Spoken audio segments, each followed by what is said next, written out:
L'histoire a sa vérité, la légende a la sienne. La vérité légendaire est d'une autre nature que la vérité historique. La vérité légendaire, c'est l'invention ayant pour résultat la réalité. Du reste, l'histoire et la légende ont le même but, peindre sous l'homme momentané l'homme éternel. La Vendée ne peut être complètement expliquée que si la légende complète l'histoire. Il faut l'histoire pour l'ensemble et la légende pour le détail.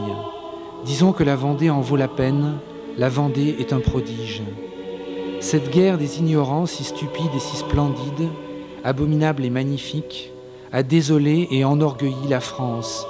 La Vendée est une plaie qui est une gloire. À de certaines heures, la société humaine a ses énigmes, énigmes qui pour les sages se résolvent en lumière et pour les ignorants en obscurité, en violence et en barbarie. Le philosophe hésite à accuser, il tient compte du trouble que produisent les problèmes. Les problèmes ne passent point sans jeter au-dessous d'eux une ombre comme les nuages.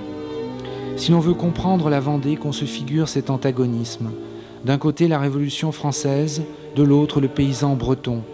En face de ces événements incomparables, menace immense de tous les bienfaits à la fois, accès de colère de la civilisation, excès du progrès furieux, amélioration démesurée et inintelligible, qu'on place ce sauvage grave et singulier, cet homme à l'œil clair et aux longs cheveux, vivant de lait et de châtaigne, borné à son toit de chaume, à sa haie et à son fossé, distinguant chaque hameau du voisinage au son de sa cloche, ne se servant de l'eau que pour boire, ayant sur le dos une veste de cuir avec des arabesques de soie, inculte et brodée, tatouant ses habits comme ses ancêtres les Celtes avaient tatoué leur visage, respectant son maître dans son bourreau, parlant une langue morte, ce qui est faire habiter une tombe à sa pensée, piquant ses bœufs, aiguisant sa faux, sarclant son blé noir, pétrissant sa galette de sarrasin, vénérant sa charrue d'abord, sa grand-mère ensuite, croyant à la Sainte Vierge et à la Dame Blanche, dévot à l'autel et aussi à la haute pierre mystérieuse debout au milieu de la lande, laboureur dans la plaine, pêcheur sur la côte, braconnier dans le hallier, aimant ses rois, ses seigneurs, ses prêtres, ses poux, pensif, immobile souvent des heures entières sur la grande grève déserte, sombre écouteur de la mer.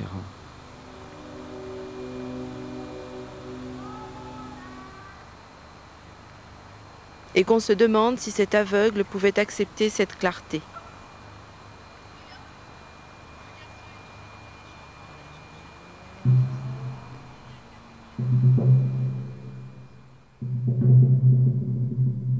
Où en sommes-nous?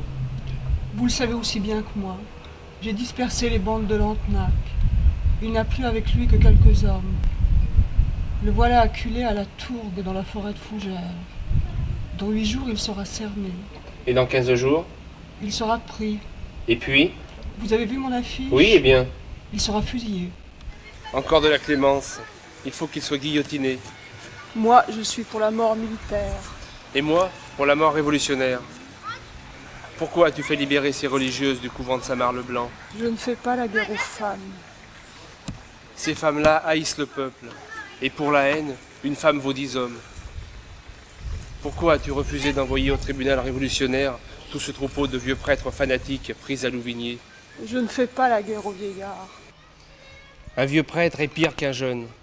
La rébellion est plus dangereuse, prêchée par les cheveux blancs. On a foi dans les rides. Pas de fausse pitié, Gauvin. Les régicides sont les libérateurs. Et l'œil fixé sur la tour du temple. La tour du temple. J'en ferai sortir le dauphin. Je ne fais pas la guerre aux enfants. Sache, Gauvin, qu'il faut faire la guerre à la femme quand elle se nomme Marie-Antoinette, au vieillard quand il se nomme Pie VI, pape, et à l'enfant quand il se nomme Louis Capet. Mon maître, je ne suis pas un homme politique.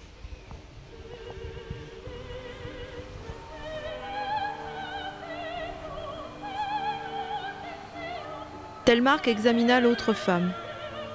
C'était une paysanne. Elle était blême et béante. Ses yeux étaient fermés. Elle n'avait aucune plaie à la tête. Ses vêtements, dont les fatigues sans doute avaient fait des haillons, s'étaient ouverts dans sa chute et laissaient voir son torse à demi-nu. Telmaque acheva de les écarter et vit à une épaule la plaie ronde que fait une balle. La clavicule était cassée. Il regarda ce sein livide. Il la toucha. Elle n'était pas froide.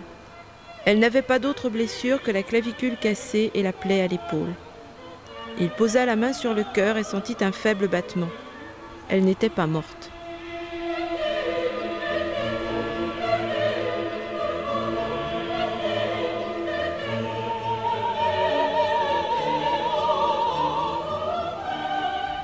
Pourquoi, après la victoire de Landéan, n'as-tu pas fait fusiller tes 300 paysans prisonniers?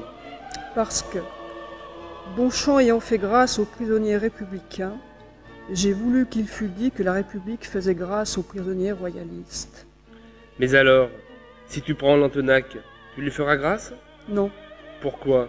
Puisque tu as fait grâce aux 300 paysans. les paysans sont des ignorants. Lantenac sait ce qu'il fait. Mais Lantenac est ton parent? La France est la grande parente. Lantenac est un vieillard. Lantenac est un étranger. Lantenac n'a pas d'âge. Lantenac appelle les Anglais. Lantenac, c'est l'invasion. Lantenac est l'ennemi de la patrie. Le duel entre lui et moi ne peut finir que par sa mort ou par la mienne. Gauvin, souviens-toi de cette parole. Elle est dite. Ce sera une date sanglante que cette année 93 où nous sommes. Prends garde, les devoirs terribles existent. N'accuse pas qui n'est point accusable. Depuis quand la maladie est-elle la faute du médecin? Oui, ce qui caractérise cette année énorme, c'est d'être sans pitié. Pourquoi? Parce qu'elle est la grande année révolutionnaire. Cette année où nous sommes incarne la révolution. La révolution a un ennemi, le vieux monde, et elle est sans pitié pour lui, de même que le chirurgien a un ennemi, la gangrène, et est sans pitié pour elle. La révolution extirpe la royauté dans le roi, l'aristocratie dans le noble, le despotisme dans le soldat, la superstition dans le prêtre, la barbarie dans le juge, en un mot, tout ce qui est la tyrannie, dans tout ce qui est le tyran. L'opération est effrayante, la révolution l'a fait d'une main sûre. Quant à la quantité de chair saine qu'elle sacrifie, demande à Bourrave ce qu'il en pense. Quelle tumeur à couper n'entraîne une perte de sang? Quel incendie à éteindre n'exige la part du feu? Ces nécessités redoutables sont la condition même du succès. Un chirurgien ressemble à un boucher, un guérisseur peut faire l'effet d'un bourreau. La révolution se dévoue à son œuvre fatale. Elle mutile, mais elle sauve. Quoi, vous lui demandez grâce pour le virus? Vous voulez qu'elle soit clémente pour ce qui est vénéneux? Elle n'écoute pas. Elle tient le passé, elle l'achèvera. Elle fait à la civilisation une incision profonde d'où sortira la santé du genre humain. Vous souffrez? Sans doute. Combien de temps cela durera-t-il? Le temps de l'opération. Ensuite, vous vivrez. La révolution ampute le monde. De là, cette hémorragie. 93. Le chirurgien est calme. Et les hommes que je vois sont violents. La révolution veut pour l'aider des ouvriers farouches. Elle repousse toute main qui tremble. Elle n'a foi qu'aux inexorables. Danton, c'est le terrible. Robespierre, c'est l'inflexible. Saint-Just, c'est l'irréductible. Marat, c'est l'implacable. Prends-y garde, Gauvin. Ces noms-là sont nécessaires. Ils valent pour nous des armées. Ils terrifieront l'Europe. Et peut-être aussi l'avenir. Du reste, mon maître, vous faites erreur. Je n'accuse personne. Selon moi, le vrai point de vue de la Révolution, c'est l'irresponsabilité. Personne n'est innocent, personne n'est coupable. Louis XVI, c'est un mouton jeté parmi les lions. Il veut fuir, il veut se sauver. Il cherche à se défendre. Il mordrait s'il pouvait. Mais n'est pas un lion qui veut. Sa velléité passe pour crime. Ce mouton en colère montre les dents. Le traître, disent les lions. Et ils le mangent. Cela fait, ils se battent entre eux. Le mouton est une bête. Et les lions, que sont-ils? Ces lions-là sont des consciences. Ces lions-là sont des idées. Ces lions-là sont des principes. Ils font la terreur. Un jour, la révolution sera la justification de la terreur. Craignez que la terreur ne soit la calomnie de la Révolution. Liberté, égalité, fraternité, ce sont des dogmes de paix et d'harmonie. Pourquoi leur donner un aspect effrayant? Que voulons-nous? Conquérir les peuples à la République universelle? Eh bien, ne leur faisons pas peur. À quoi bon l'intimidation? Pas plus que les oiseaux, les peuples ne sont attirés par l'épouvantail. Il ne faut pas faire le mal pour faire le bien. On ne renverse pas le trône pour laisser l'échafaud debout. Mort au roi et vie aux nations, abattons les couronnes, épargnons les têtes. La révolution, c'est la concorde et non l'effroi. Les idées douces sont mal servies par des hommes incléments. Amnistie est pour moi le plus beau mot de la langue humaine. Je ne veux verser le sang qu'en risquant le mien. Du reste, je ne sais que combattre, et je ne suis qu'un soldat. Mais si l'on ne peut pardonner, cela ne vaut pas la peine de vaincre. Soyons pendant la bataille les ennemis de nos ennemis, et après la victoire leurs frères. Prends garde, Gauvin. Tu es pour moi plus que mon fils, prends garde. Dans des temps comme les nôtres, la pitié peut être une des formes de la trahison. La clavicule se ressouda, les trous de la poitrine et de l'épaule se fermèrent. Après quelques semaines, la blessée fut convalescente. Un matin, elle put sortir du carnichot appuyée sur Telmac et alla s'asseoir sous les arbres au soleil. Telmac savait d'elle peu de choses, les plaies de la poitrine exigent le silence. Et pendant la quasi-agonie qui avait précédé sa guérison, elle avait à peine dit quelques paroles. Alors, vous ne savez pas du tout où ils sont? Qui ça? Mes enfants? Cet « alors » exprimait tout un monde de pensées. Cela signifiait « puisque vous ne m'en parlez pas, puisque depuis tant de jours vous êtes près de moi sans m'en ouvrir la bouche, puisque vous me faites taire chaque fois que je veux rompre le silence, puisque vous semblez craindre que je n'en parle, c'est que vous n'avez rien à m'en dire. » Ça ne peut pourtant pas se passer comme ça. Vous avez eu tort de me sauver, et je vous en veux. J'aimerais mieux être morte, parce que je suis sûre que je les verrai. Je saurai où ils sont. Ils ne me verraient pas, mais je serai près d'eux. Une morte, ça doit pouvoir protéger. Calmez-vous, vous vous redonnez la fièvre. Quand pourrais-je m'en aller? Vous en allez? Oui, marcher. Jamais si vous n'êtes pas raisonnable. Demain, si vous êtes sage. Qu'appelez-vous être sage? Avoir confiance en Dieu. Dieu? Où m'a-t-il mis mes enfants? Vous comprenez, je ne peux pas rester comme cela. Vous n'avez pas eu d'enfants, moi j'en ai eu. Cela fait une différence. On ne peut pas juger d'une chose quand on ne sait pas ce que c'est. Vous n'avez pas eu d'enfants, n'est-ce pas? Non. Moi je n'ai eu que ça. Sans mes enfants, est-ce que je suis? Je voudrais bien que l'on m'expliquât pourquoi je n'ai pas mes enfants. Je sens bien qu'il se passe quelque chose puisque je ne comprends pas. On a tué mon mari, on m'a fusillé, mais c'est égal, je ne comprends pas. Voilà que la fièvre vous reprend. Ne parlez plus. À partir de ce jour, elle ne parla plus. Il se taisait de son côté, comprenant devant un tel accablement l'impuissance de la parole. Le silence d'une idée fixe est terrible. Et comment faire entendre raison à l'idée fixe d'une mère? La maternité est sans issue. On ne discute pas avec elle. Ce qui fait qu'une mère est sublime, c'est que c'est une espèce de bête. L'instinct maternel est divinement animal. La mère n'est plus femme, elle est femelle. Les enfants sont des petits. De là, dans la mère, quelque chose d'inférieur et de supérieur au raisonnement. Une mère a un flair. L'immense volonté ténébreuse de la création est en elle et la mène. Aveuglement plein de clairvoyance.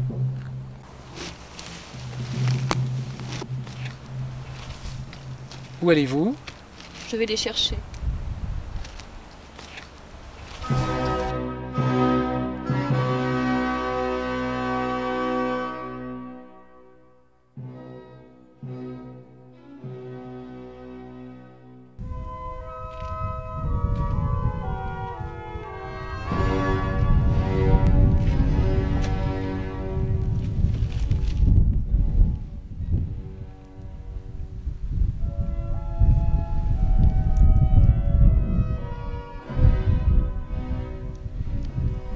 C'est vous mon maître? Je rêvais que la mort me baisait la main.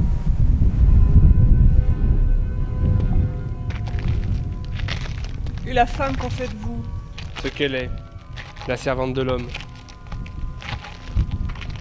Oui, à une condition. Laquelle? C'est que l'homme sera le serviteur de la femme. Y penses-tu? L'homme serviteur, jamais. L'homme est maître. Je n'admets qu'une royauté, celle du foyer. L'homme chez lui est roi. Oui, à une condition. Laquelle? C'est que la femme sera reine. C'est-à-dire que tu veux pour l'homme et pour la femme? L'égalité. L'égalité, y songes-tu? Les deux êtres sont divers.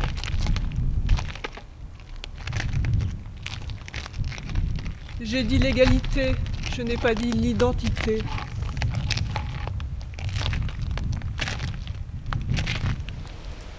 Gauvin, reviens sur la terre. Nous voulons réaliser le possible. Commencez par ne pas le rendre impossible. Le possible se réalise toujours. Pas toujours. Si l'on rudoie l'utopie, on la tue. Rien n'est plus sans défense que l'œuf. Il faut pourtant saisir l'utopie, lui imposer le joug du réel et l'encadrer dans le fait. L'idée abstraite doit se transformer en idée concrète. Ce qu'elle perd en beauté, elle le regagne en utilité. Elle est moindre mais meilleure. Il faut que le droit entre dans la loi. Et quand le droit s'est fait loi, il est absolu. C'est là ce que j'appelle le possible. Le possible est plus que cela. Ah, te revoilà dans le rêve. Le possible est un oiseau mystérieux, toujours planant au-dessus de l'homme. Il faut le prendre. Vivant. Ma pensée est toujours en avant. Si Dieu avait voulu que l'homme reculât, il lui aurait mis un œil derrière la tête. Regardons toujours du côté de l'aurore, de l'éclosion, de la naissance. Ce qui tombe encourage ceux qui montent. Le craquement du vieil arbre est un appel à l'arbre nouveau.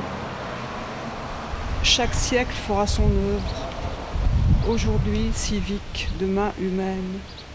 Aujourd'hui la question du droit, demain la question du salaire. Salaire et droit, au fond, c'est le même mot. L'homme ne vit pas pour n'être point payé. Dieu, en donnant la vie, contracte une dette. Le droit, c'est le salaire inné. Le salaire, c'est le droit acquis. Gauvin parlait avec le recueillement d'un prophète. Simondin écoutait. Les rôles étaient intervertis, et maintenant il semblait que c'était l'élève qui était le maître. Simondin murmura. Tu vas vite. C'est que je suis peut-être un peu pressé. Ô mon maître, voici la différence entre nos deux utopies. Vous voulez la caserne obligatoire, moi je veux l'école. Vous rêvez l'homme soldat, je rêve l'homme citoyen. Vous le voulez terrible, je le veux pensif. Vous fondez une république de glaive, je fonderai une république d'esprit. Et en attendant, que veux-tu? Ce qui est. Tu absous-donc le moment présent? Oui. Pourquoi? Parce que c'est une tempête. Une tempête, c'est toujours ce qu'elle fait. Pour un chêne foudroyé que de forêts assainies. La civilisation avait une peste. Ce grand vent l'en délivre. Il ne choisit pas assez, peut-être. Peut-il faire autrement? Il est chargé d'un si rude balayage. Devant l'horreur du miasme, je comprends la fureur du souffle. D'ailleurs, que m'importe la tempête si j'ai la boussole? Et que me font les événements si j'ai ma conscience? Il y a quelqu'un qu'il faut toujours laisser faire. Qui? Gauvin leva le doigt au-dessus de sa tête. Simondin suivit du regard la direction de ce doigt levé, et à travers la voûte du cachot, il lui sembla voir le ciel étoilé. Ils se turent encore. Simondin reprit. Société plus grande que nature. Je te le dis, ce n'est plus le possible, c'est le rêve. C'est le but. Autrement, à quoi bon la société? Restez dans la nature. Soyez les sauvages. Tahiti est un paradis. Seulement, dans ce paradis, on ne pense pas. Mieux vaudrait encore un enfer intelligent qu'un paradis bête. Mais non, point d'enfer. Soyons la société humaine, plus grande que nature, oui. Si vous n'ajoutez rien à la nature, pourquoi sortir de la nature? Alors, contentez-vous du travail comme la fourmi et du miel comme l'abeille. Restez la bête ouvrière au lieu d'être l'intelligence reine. Si vous ajoutez quelque chose à la nature, vous serez nécessairement plus grand qu'elle. Ajouter, c'est augmenter. Augmenter, c'est grandir. La société, c'est la nature sublimée. Je veux tout ce qui manque aux ruches, tout ce qui manque aux fourmilières. Les monuments, les arts, la poésie, les héros, les génies. Porter des fardeaux éternels, ce n'est pas la loi de l'homme. Non, non, non, plus de damnés. Je veux que chacun des attributs de l'homme soit un symbole de civilisation et un patron de progrès. Je veux la liberté devant l'esprit, l'égalité devant le cœur, la fraternité devant l'âme. Non plus de joug. L'homme est fait, non pour traîner des chaînes, mais pour ouvrir des ailes. Plus d'hommes reptiles. Je veux la transfiguration de la larve en lépidoptère. Je veux que le ver de terre se change en une fleur vivante et s'envole. Je veux... Il s'arrêta, son œil devint éclatant. Ses lèvres remuaient, il cessa de parler. La porte était restée ouverte. Quelque chose des rumeurs du dehors pénétrait dans le cachot. On entendait de vagues clairons, c'était probablement la Diane. Puis des crosses de fusils sonnant à terre, c'étaient les sentinelles qu'on relevait. Puis, assez près de la tour, autant qu'on en pouvait juger dans l'obscurité, un mouvement pareil à un remuement de planches et de madriers avec des bruits sourds et intermittents qui ressemblaient à des coups de marteau. Simourdin, pâle, écoutait. Cauvin n'entendait pas. Sa rêverie était de plus en plus profonde. Il semblait qu'il ne respirât plus, tant il était attentif à ce qu'il voyait sous la voûte visionnaire de son cerveau. Il avait de doux tressaillements. La clarté d'aurore qu'il avait dans la prunelle grandissait. Un certain temps se passa ainsi. Simourdin lui demanda : À quoi penses-tu ? à l'avenir. Et il retomba dans sa méditation. Simourdin se leva du lit de paille où ils étaient assis tous les deux. Cauvin ne s'en aperçut pas. Simourdin, couvrant du regard le jeune homme pensif, recula lentement jusqu'à la porte et sortit. Le cachot se referma.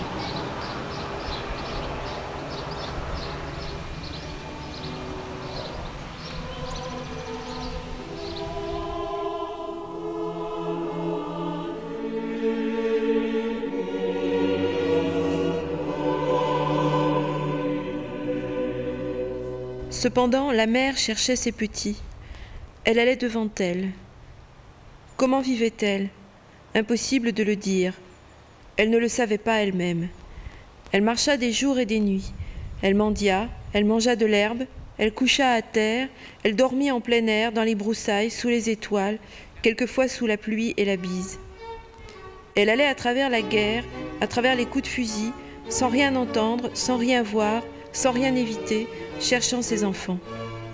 Tout étant en révolte, il n'y avait plus de gendarmes, plus de mère, plus d'autorité. Elle n'avait affaire qu'aux passants.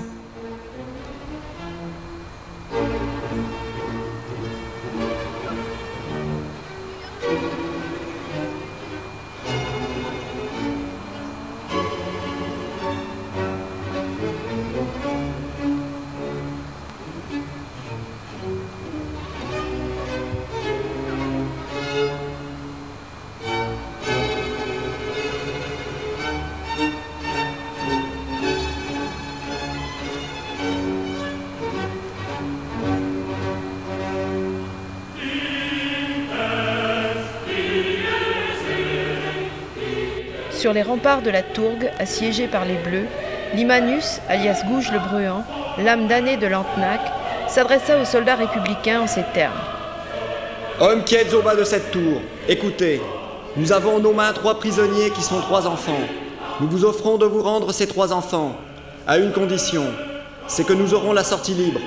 Si vous refusez de nous laisser sortir, les 3 enfants seront placés dans le 2e étage du pont, entre l'étage où aboutit la mèche soufrée et où est le goudron, et l'étage où est la paille, et la porte de fer sera refermée sur eux. Si vous attaquez par le pont, ce sera vous qui incendierez le bâtiment. Si vous attaquez par la brèche, ce sera nous. Dans tous les cas, les 3 enfants périront.